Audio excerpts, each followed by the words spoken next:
मंडळी नमस्कार, मी प्रफुल्ल कापसे. सध्याच्या परिस्थितीमध्ये जर पाहतो म्हटलं तर तूर पीक ही वाढीच्या अवस्थेमध्ये आहे आणि बऱ्याच शेतकऱ्यांचे तूर पीक हे 30-35 दिवस ते जवळजवळ 40-45 दिवसापर्यंतची ॲव्हरेजमध्ये शेतकऱ्यांच्या पिकाचं तुरीचं वय झालेलं आहे. आता तणनाशकाचं नियंत्रण आपण केलेलं असेलच, निंदणी केलेली असेलच. मी बऱ्याच व्हिडिओमध्ये याच्या अगोदर सांगितलं होतं की तुरीची शेंडे कापणी हे 25 ते 30 दिवसाच्या दरम्यान आपल्याला करायची आहे. परंतु काही शेतकऱ्यांना मजूर न मिळाल्यामुळं, काही ठिकाणी पाणी वगैरे कंटिन्यू राहिल्यामुळं किंवा अनंत अडचणी शेतीमध्ये येत असतात.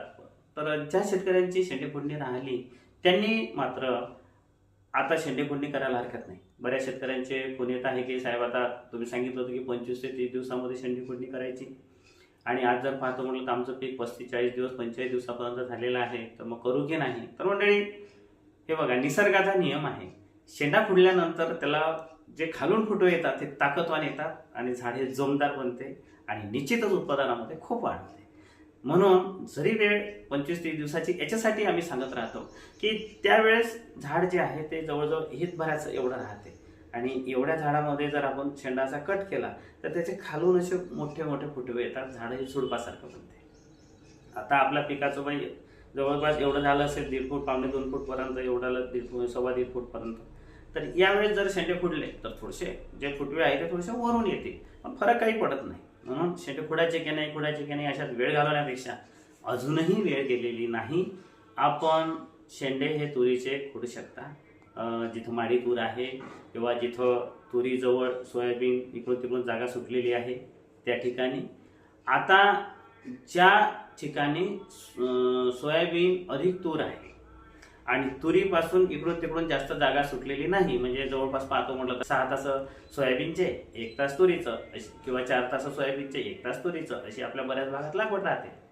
आता यामध्ये अंतर जे आहे ते 1.5 फुटाचं आपल्या पेरणीचं राहते आणि जवळजवळ असल्यामुळे आता या कंडिशनला सोयाबीन आणि तूर जवळपास लेवलमध्ये आहे आणि सोयाबीनचा हा वाढीचा पिरियड आहे, कारण फुलावर सुटल्यानंतर हे जवळजवळ हितभरपर्यंत सोयाबीन आपली वाढत राहते.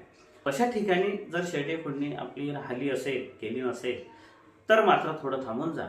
ज्यावेळेस आपल्याला असं वाटेल की आता फुलोर आलेला आहे, चलपं पकडायला सुरुवात झालेली आहे आणि सोयाबीनची वाढ आता थांबलेली आहे आणि सोयाबीनपेक्षा तुरी थोडी आता पुढे आलेली आहे वर, त्यावेळेस मात्र शेंडे फोडा. म्हणजे ते शेंडे फोडल्यानंतर त्याचे फुटवे चांगले येतील. आणि अगोदर जर आपण फोडले सोयाबीन आणि तुरीचं वय उंची सारखी असताना तर सोयाबीन वाढत राहते आणि तुरीला मार बसते. आता शेंडे फोडणीमध्ये जर पाहतो म्हटलं मंडळी तर एक हा जसं मी तुम्हाला सांगितलं की निसर्ग नियम आहे. मग ते पेरीवर असू द्या, फुलीवर असू द्या, म्हणजे टोकन पद्धत ज्याला आपण म्हणतो, 1-2 झाडं असू द्या किंवा 4-5 झाडं असू द्या, शेंडे कापणी केल्यानंतर त्याचा 100% आपल्याला फायदाच होणार आहे. परंतु ज्या शेतकरी बांधवांचे फुलीवर अजूनही बरेच शेतकरी शेतामध्ये पाहण्यात येतं की 15 झाडं 20 झाडं एका ठिकाणी फुलीवर आहे किंवा पेरीमध्ये एकदम अशी दाट तूर आहे, त्या ठिकाणी जर जागाच मिळाली नाही कापल्यानंतर फुटवे करायला तर तेवढं तिथं फायदा होणार नाही.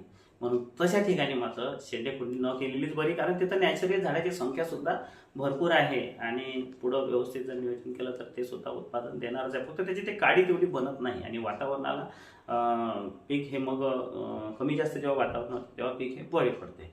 मग त्याच्यासाठी तिथं मात्र तेवढी टेन्शन शेंडे फोडणीचं घेऊ नका.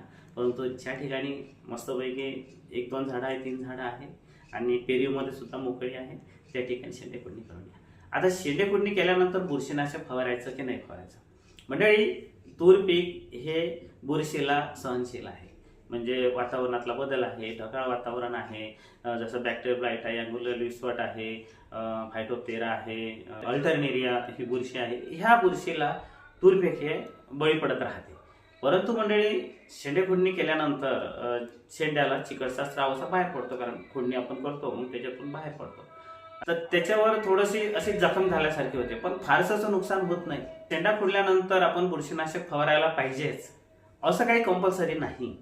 परंतु माझ्या मते पिकाचं आपण व्यवस्थापन करून राहिलोच आणि शेंडा फुटल्यानंतर काही ठिकाणी असं काळा डाग पडतो आणि तिथून मग झाडाला जर बुरशीचं प्रमाण, पाऊस पाणी वगैरे जर कंटिन्यू राहिला तर ते बुरशीची वाढ होते. पण असं काही खूप मोठं नुकसान होत नाही पहिल्या शेंडे फोडणीमध्ये. त्यावेळेस मारायचे असेल तर मारू शकता, असं काही खूप महागाचे बुरशीनाशक नसते, बरं राहते आणि नॅचरली तुरीवर बुरशीचे रोग हे येतच राहतात, त्याच्यासाठी थोडासा फायदाच होईल, नुकसान होणार नाही. परंतु जेव्हा आपण 55-60 दिवसांचं पीक होतं, म्हणजे पहिल्या शेंडे कापणीनंतर तिथून 20-25 दिवसानंतर जेव्हा आपण दुसरी शेंडे कापणी करतो, त्यावेळेस पीक हे मांडीला येते आणि त्यावेळेस मात्र भरपूर फुटवे येते. जवळजवळ 12-15 पासून तर 20-25-30 पर्यंत फुटवे त्या झाडाला येतात. तेव्हा जेव्हा आपण कापणी करतो तेव्हा मात्र बुरशीनाशक, पाणी असो नसो, बुरशीनाशकाची आवश्यक फवारणी करायची. आणि मग हे बुरशीनाशक कोणतं, तर त्यावेळेस जसं M45 आहे, 22 आहे किंवा साप आहे, अशा प्रकारचे बुरशीनाशक आपण फवारणी करू शकता किंवा ब्लू कॉपर स्ट्रेप्टोसायक्लिन सुद्धा फवारणी करू शकता. तर फक्त दुसरी शेंडी कापणी करताना मात्र आपल्याला त्याचे असं जसं बघा, आता हे हात आहे, याचा काही शेंडे जे आहे ते एवढे उंच राहतील, काही त्याच्या खाली, काही त्याच्या खाली. आता आपण मजुराला सांगतो की संपूर्ण शेंडे फोडण्यात आले पाहिजे, तर ते मात्र सर्व शेंडे येण्यासाठी इथून असं कापतं तर निघालेले फुटे सुद्धा बरेचसे आपले असे कापल्या जाते, असे पूर्ण फुटे येते. म्हणून त्यावेळी जास्त टेन्शन घेऊ नका. 6 इंचापर्यंत जेवढी तूर कापणं होते तेवढी आपली त्या कटर मशीननं कापत न्या किंवा मजुराच्या हाताने जेव्हा आपण कापणी करतो तर त्या वेळेस त्या मजुराच्या हाताने अशी तूर एका ठिकाणी पकडायची आणि वेळेने अशी कापून घ्यायची.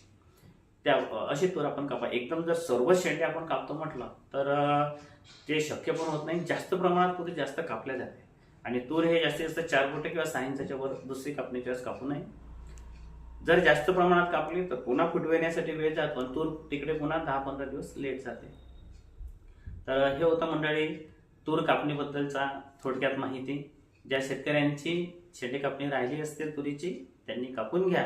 अजूनही वेळ गेलेली नाही. धन्यवाद.